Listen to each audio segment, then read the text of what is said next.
Welcome to another episode of the Level Up Your Gym podcast. I am your host, Joe Hashey, and today I have a very special guest for you, Ryan Sohn. Ryan's been a longtime friend of mine, and I have a photo to prove it.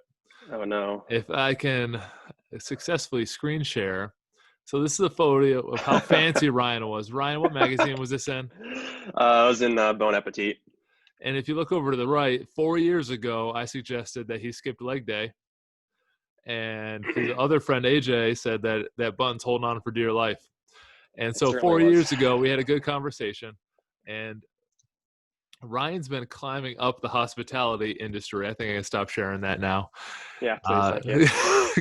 Going to the Cornell School of, what's the official name of is it hotel and restaurant management? Yeah, School of Hotel Administration, but it kind of really focuses on hospitality, business school with a focus on the hospitality sector. And Ryan's worked his way through different parts of the hospitality industry, from front of house to the kitchen, to seeing different systems, to doing things that, you did some things in hotels, right? I previously worked in hotels through my college years, but then I've been more focused on restaurants the last 5 years. And right after Ryan got out of college, we had him come in and give a presentation to my staff at the time on some lessons of hospitality from the hotel industry that we can apply to gyms. And he graciously did so. And I thought he did an amazing job. And I still remember, and it was about 4 or 5 years ago. And I wanted to get him on the podcast to share some of those tips. He was very well prepared, and he had some excellent things. So Ryan, the premise of the podcast is sharing 3 or 4 tips that gym owners can take and act on in their businesses. I'm going to turn it over to you. What do you have? So just kind of a little bit different than the last podcast or the last kind of conversation we had, just kind of keeping things, a little bit more broad, and just kind of things that I've learned over the last 5 years of, being in the hospitality industry, working in restaurants that, execute, service at, a pretty high level. And so the things that, 3 things mainly is, being present, being aware, and being active. So just those kind of 3 premises, and then I'll kind of dive down into each one. With the first one, being present, especially in hospitality, I find myself, working in the kitchens, working a prep list, kind of diving down into the nitty gritty of what's going on every day. And you kind of lose sight of, why you're there in the first place, why we're doing these things, how it's affecting a guest, or, what we're doing. So for me is, I'm kind of constantly trying to find myself to, take a step back and, kind of change my mindset and, kind of really focusing on why I'm working there, why I'm, prepping out this, this eggplant or whatever dish I might be doing, and kind of looking at the bigger picture. Cause we kind of get lost in, I have to do this, and this, but, kind of losing sight of why we're there in the first place. We're here to serve guests, and for the gym, you're here to provide a service to a client, trying to make them better. But we kind of all get lost in, what we have to do on a daily level versus, what the bigger picture, and, it's kind of taking a step back and being a little bit more present in kind of what you're doing. Is something that I constantly kind of have to remind myself, because I kind of do get lost in what we, do on a daily basis. Great tip with everything going on today. It's so easy to get distracted, and we tell our staff, you have to check your problems at the door and be present in what you're doing. And it sounds like that's something you have to do in the restaurant industry, or really any industry. Sure. Now, what's one of the reasons why you're there? Why are you passionate about your industry, Ryan? So it all kind of comes down to, for me, is I just find to have a passion for, for taking care of people, and for, I love the hospitality service kind of industry. I love how fast paced, and, how it's different every single day. You might be working in the restaurant, you might be, prepping out the same things. You might be, working that same restaurant, the same service, but, the guests you interact with on a daily basis are different. The problems that you're going to face every day is, it's going to be different. Things are going to pop up, and, kind of being able to, react, very quickly to problems is something that I have a passion for. And, taking care of people in general is something that, I find that I have a passion for. And, being in the hospitality industry, I get to, do that every day. So that's definitely why I'm in this business. I feel very similar to, for the gyms, you're there to help people, to make people better. So it's, kind of very similar in that aspect. Yeah, a lot of similarities. We were talking before we press record about, these industries being some of the hardest hit, but our reasons why we're in the industries are very similar to serve people.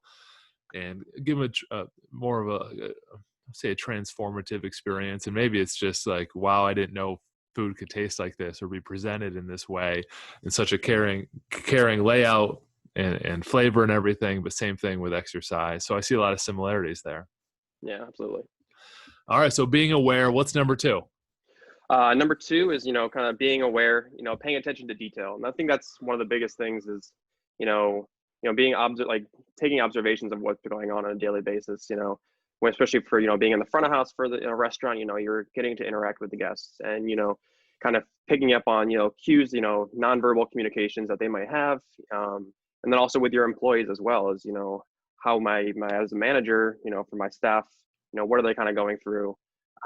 Being able to pick up on little things that they might not be coming out and saying, but being able to kind of observe, paying attention to what they're doing, and then that kind of leads to anticipating their wants, their desires, their needs. So for me and in the restaurant, we take incredible notes on all of our guests. So I'm working in a restaurant. I was working in a restaurant that was ultra fine dining. We're doing 15 to 17 courses.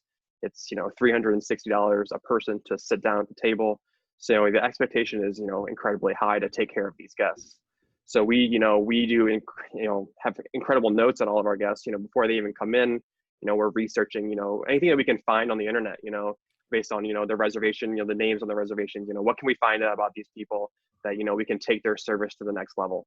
And then once they come into the door, again, Well, really, I don't want to lose that second thought, but that first yeah, thought's so important because every gym owner should be doing the exact same thing. And there's two points on that. The first one, if you're like a number two at a business or in a gym, or you want to hire a number two, there's a good book called Make the Noise Go Away that I want to recommend. It's so short for people who run their own business. It's for number two, to make that noise go away of what the manager is thinking and what they're all the different avenues where their head is, and they're trying to solve the problems. And if you can successfully make the noise go away for that person, then we'll have a very successful long career with them. But the second thing is the notes and the service level. Something so simple as just knowing when their birthdays are. Gyms going to have way more information at their fingertips, but somehow we do a worse job than the hospitality industry with it, because we have that health form that tells us their birthday, their goals, where they live, their family, a bit of their health history. And that information should be used to serve them at a higher level. And I've read stories about the hospitality industry where they'll find out where that person's from, and they'll make sure they have their local newspaper or whatever for them at the hotel, going above and beyond for those people. Now, Ryan is a great example of the fine dining. The equivalent of the gym's kind of that small group or that personal training, that one-on-one or that small group training, as opposed to large group.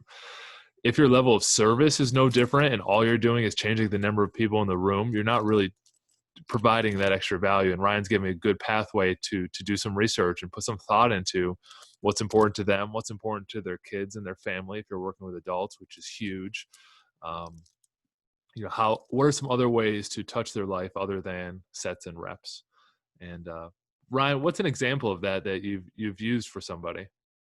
I mean, in the hospitality, we're, for the restaurant, it's the little things that really kind of make the difference. So, maybe as simple as, a guest comes in, we're going to take note of, if they're left-handed and right-handed, where we're going to put how we're going to set them at the table, what kind of water they drink. Do they want, flat water? They want sparkling water. What type of wine did they order last time they were in, So these are all kind of small little things that, when the next time they come in, we seat them at the table, we're already going to set them up. Boom, they're going to have, if they're left-handed, they're going to have, their fork on the right-hand side versus the left-hand side.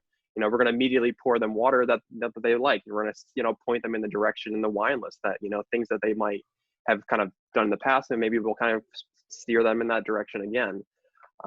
Even with food and, allergies, restrictions is like a huge thing for, food allergies is huge. So as a restaurant, we have to be able to adapt to anyone's restrictions on a dime. So, some people might, before they come in, they might say, hey, I'm gluten-free, I'm, vegetarian and these things, but a lot of times guests don't kind of let us know. So being able to, kind of adapt on the fly to those kind of restrictions and having those notes for the next time they come in. Oh, maybe this person doesn't like this type of food.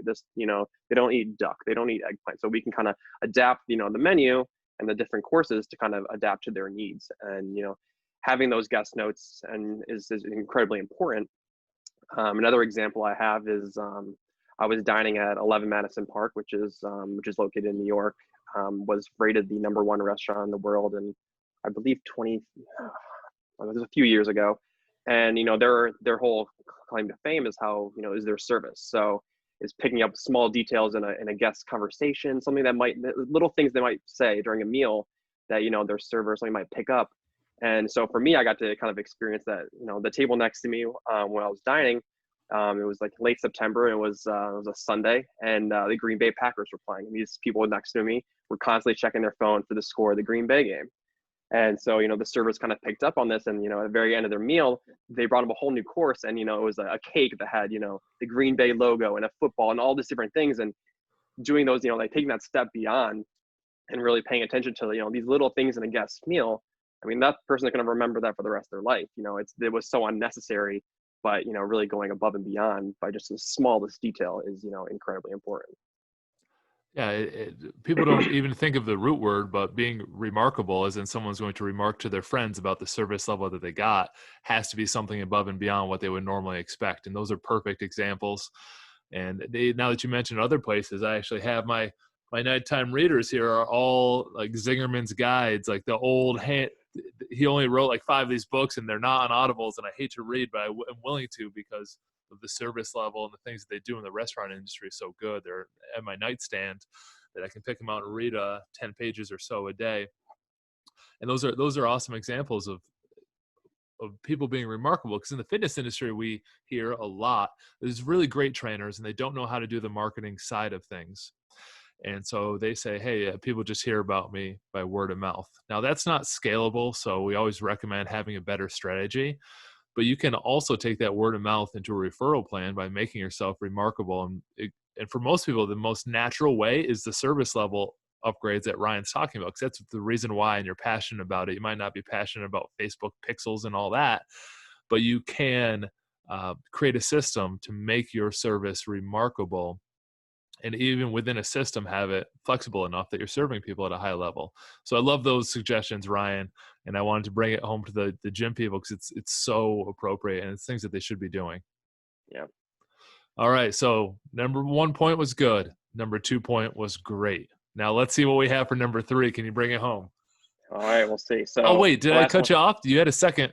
That What? was a long time. I cut you off. You were saying something before. Go ahead to number 3. So number 3 is being active and just effort in general. So just like working out in a gym, hospitality is not something that is just it's not a given. It takes so much effort to kind of go above and beyond. And so you really only get what you put in, and sometimes what you put in is not what you're always going to get out of it.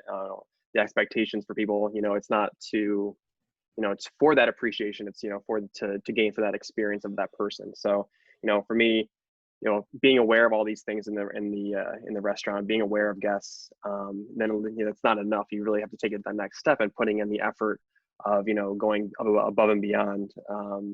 So I mean that kind of feeds into my last example with 11 Madison Park, kind of going above and beyond with little things.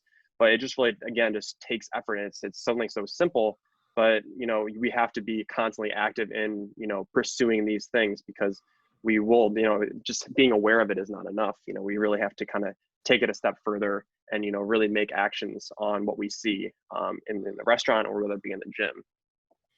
So with 3 points, I love them. And is there some tips that you can make them, like, so you're being aware and you're taking action and you're putting in the effort? Is there anything tactically to take a step down from the higher approach that you use? Like, are you using it just as simple as like a notepad and you're jotting things down? Like, what steps can someone do to kind of elevate these 3 items more from just let's think about it to let's be about it? Yeah, I mean, and definitely, taking notes on, I mean, for me is when on the hospitality, we have, a computer system with, everyone's kind of information, and then, kind of constantly reviewing that and then making an action plan for, how we're going to, approach these guests as they come in. The biggest thing for me is that I've experienced is with, especially in the service industry, it's not just, the 4 walls and it's just providing the service, but it's really, creating an experience that, people are going to, come back for. So it's not just the technical and functional, but more of that emotional benefit that you provide. And that's what catches people in. So, as far as like an actual plan of kind of doing these things, it's, you got to constantly be on top of it. And it's, taking notes, kind of reviewing these things as, before clients come in, who's coming in that day. And, you can kind of go through and review what's kind of going on in their lives, things that you might pick up from their last time they come in, the last time they had their workout, just, really being on top of, just the little details, and then, kind of going above and beyond on that. Yeah, that you hit a good point with the food allergies, and I'm going to relate that to the gym industry, because you might have, let's say, a group of 6 people, and someone says, "Oh, my back's bothering me." Well, at the next workout, you better address that and bring it up, like, "How's your back feeling today?" And don't give them something that hurts them again, because you really only get one strike with that. Like, if someone tells Ryan, "Hey, I'm allergic to X," and then he serves them X, well, he screwed up. He should have kept a better note. And that happens all the time in fitness, where people are like, "Well, I really don't like doing this one exercise." And the next week you give it to them because you forgot. Like, that's going to be inexcusable as you get to serve people at a higher level. Sure. So you got to keep those notes. You got to keep things organized. I would recommend holding yourself accountable, because it's hard if you're the solo entrepreneur, keeping yourself accountable. But it takes, for a week, journal these things that Ryan's telling you. How am I doing on my awareness? How am I doing on, diving deeper? And how am I doing with my effort? I'd recommend holding yourself accountable and doing them for a week. So Ryan, I'm going to give you the last words. I'm going to ask you where you're headed from here, because you've had an interesting journey. Yeah. Any last tips, and then where are you headed from here? Last tips, just being really kind of just focusing on, the clients, and, going above and beyond for, setting time to, interact with them on a more personal level.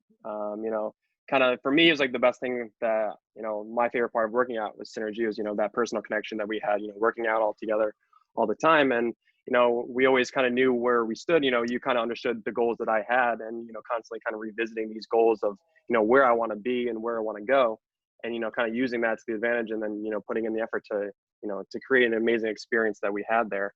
Synergy, I've never been to another gym that's, been the same as Synergy. And it's something that I, really, I'm looking forward to kind of getting back in the gym now that I'm back in Binghamton, and kind of getting my fitness life back in track, because it's been a little. Oh, did you just get back? I'll just get back today. Yeah. Oh yeah, and I haven't been back for a podcast, couple weeks. Yeah. Haven't been back for a couple weeks. Haven't been to the gym. Okay. I did forget to mention that Ryan, I got to know him as he was a high school athlete that came to the gym. We'll put athlete. Did very well for himself. It was so cool to stay in touch through college, and always great to have in the gym for on and off for those 4 or 5 years. And it's so cool to see these gym members grow up and become such high functioning parts of society. And Ryan, for the sake of everyone's in the middle of a pandemic as we're recording this, what's happened to you recently, and where are you heading now? Yeah. So most recently I've been in California. I spent the last 5 years in the San Francisco Bay Area. Was this last working in Napa Valley at the restaurant at Meadowood, which is again, an ultra fine dining restaurant. And then in the midst of the pandemic, we shut down for a few months like everyone else. Got the opportunity to come back, and then pandemic wasn't enough. We got the wildfires, and the wildfires actually burned down the restaurant in late September, which was definitely a devastating blow. So yeah, now I've kind of experienced a lot of different things in the hospitality sector. Working as a manager in the front of house and the back of house. Working as like a server, bartender, and now spending the last few years just in the kitchen cooking. All with the kind of the goal of opening my own restaurant, and opening hopefully a group of restaurants. So still a few years away from being, I feel, confident to do that on my own. So looking right now to move into the city, to New York, and to find a role in management in a restaurant group, and kind of move from there. But definitely with the pandemic is definitely throwing a huge wrench into any plans that I might have, especially with the impending lockdowns that I kind of can foresee happening. California just got locked down yesterday. All restaurants are only open for just outdoor dining at this point now. And New York, I feel like the way things are trending is going to be kind of in a similar place coming forward. Yeah, there's that analogy since the beginning of this that we're all in the same storm, different boats, and we're all going through a lot of different things. So, if you're feeling down and if your industry is kind of taking a hit, there are people out there that are bouncing back and finding a way and finding a solution, and that's going to, in the long term, make them more successful, make you look more successful as you bounce back. So, Ryan, sit tight. I'm going to do the outro because I want to make sure the listeners know where to get their gym tips at levelupyourgym.com. We shoot daily videos. We put them right in your inbox. It's like a gym masterclass for free. So head over to levelupyourgym.com. And I want to thank Ryan for his time. And I look forward to talking to everyone on the next episode. Thank you.